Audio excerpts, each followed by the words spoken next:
In this week's reading, you covered the concepts of cultural evolution and the rise of archaic states. So a little bit of this will be review actually from the beginning of the semester.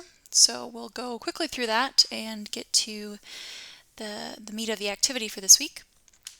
So when we talk about unilineal cultural evolution, this was the concept early on in anthropology that we assumed all cultures evolved from simple to complex along this single trajectory, as you see depicted in the image.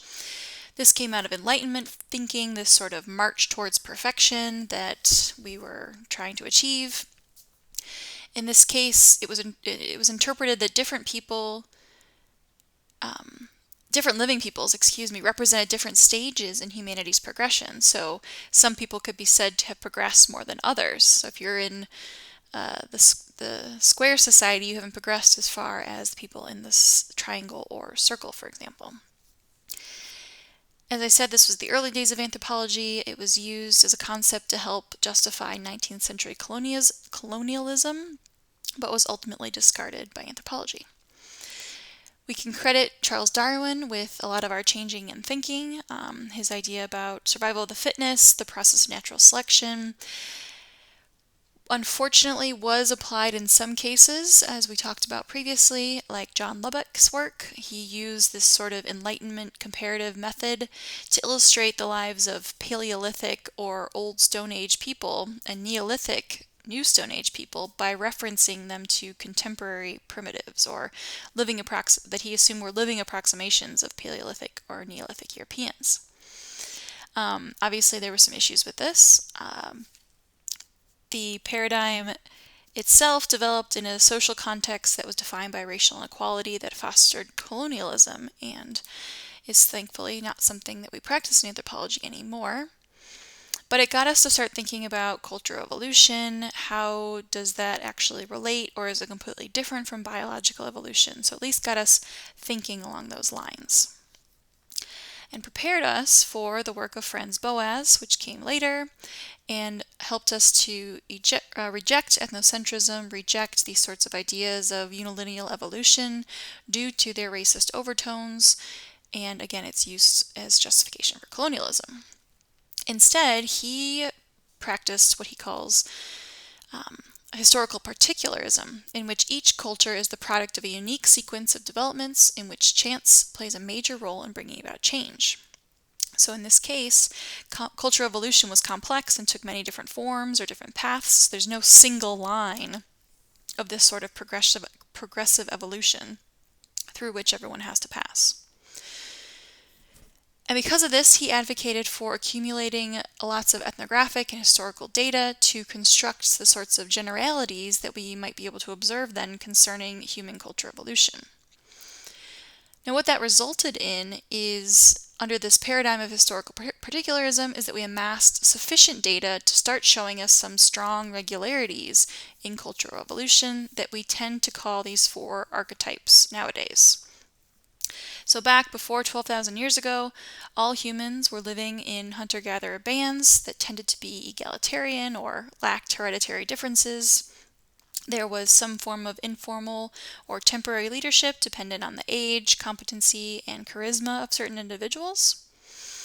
Agriculture developed independently in several places during about the last 10,000 years.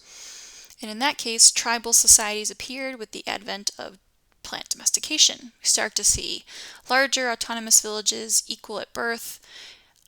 Everyone's equal at birth. There's no real prestige that's creating disparities between different people. As we move into more ranked societies, we sometimes see the evolution from egalitarian ethic. So amongst egalitarian societies, they tended to try and downplay people's successes or prestige to kind of keep everybody in an equal playing field. Well, we see this giving way to the belief that certain individuals are inherently unequal at birth. In those cases, certain families were thought to have descended from esteemed ancestors or maybe supernatural beings or gods, and that gave them their divine power. When we reach this sort of chiefdoms level society, these are large-scale ranked societies with the loss of this sort of village autonomy. So you can think of places like Cahokia or Moundville. Under certain conditions, these archaic states evolved from competing chiefdoms. We see that they operated more likely as like kind of not quite as kingdom-like, but there was this sort of strong centralized government, maybe a bureaucratic ruling class that helped the leader to govern.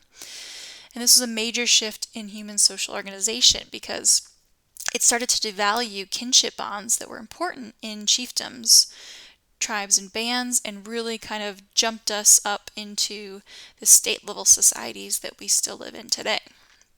We start seeing huge population increases into the tens of thousands, and urban centers begin to develop, high levels of artistic and architectural achievement, as well as state religions, and despite any types of linguistic or ethnic diversity that the state societies sort of envelop within them. So in this case, and in what we call now modern evolutionism, we recognize that the role of natural selection in cultural behavior can be debated, but we tend to agree that cultural behavior is not genetic and that cultural transmission does not depend on our biological reproduction.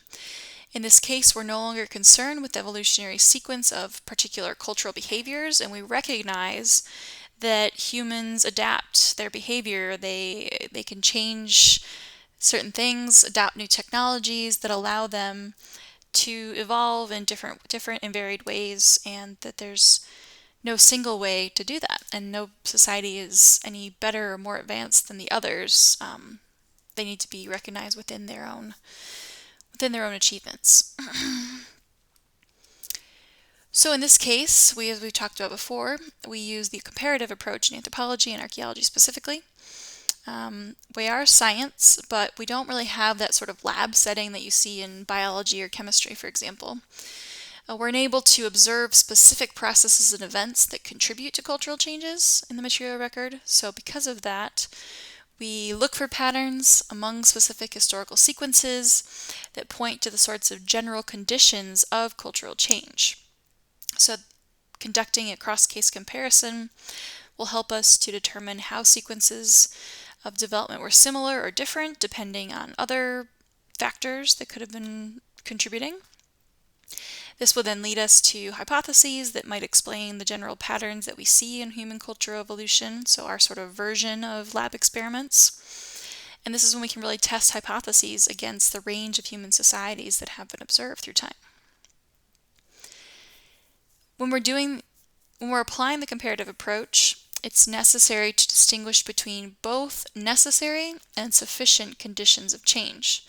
And so what I mean by that, and it's as important for your activity, is that necessary conditions must exist for a particular change to occur. So you must have A and B in order for C to happen. But maybe there are some sufficient conditions, so like minimal ones that you need for a change to occur. It's not absolutely necessary, but something that's sufficient that would help a change to be brought about. Through that process, we've been able to recognize some key transitions in human history. The first being some of the major areas for plant domestication around the world. We talked a bit earlier in the semester about the domestication of plants down in Mexico early on, as well as in South America. But then we also see the development of what we call primary archaic states in many different places in the world, but those occurred at different times, depending on the unique cultural history sequence of the area. Among those states, though, there are several common traits that we see. Some form of highly centralized government. So as I said, a group of bureaucratic leaders that would have governed, a ruling class that was maybe divorced from kinship bonds, so ruling within some sort of elected position, for example, rather than just because your dad was a senator, you get to be a senator, although some would say that that's still the case in modern societies. What else? Residential patterns based on occupation rather than kinship. So you probably want to live closer to whatever workshop you live in or you work in. And that's going to create these sort of clusters of maybe a pottery neighborhood versus an obsidian workshop neighborhood. Huge populations, tens to hundreds of thousands of people in the same place. Economic specialization, you're no longer a self-sufficient unit in terms of economy anymore. You produce one form of labor and exchange it for others. High level of artistic achievement or monumental architecture. And then again, that widespread state religion that encompasses quite a bit of diversity within it. So for your activity, I want you to explore why, or the models or theories that are out there for why archaic states came to be. There are 3 popular theories, and your textbook does a good job of summarizing them. So I want you to carefully review those and take a look at the submission page to type up what it is exactly I'm looking for. There's going to be some more details there. And then one of the last parts for this module is to take a look at a case study of an archaic state, which is the rise of the Aztec Empire. So hope you enjoy the video.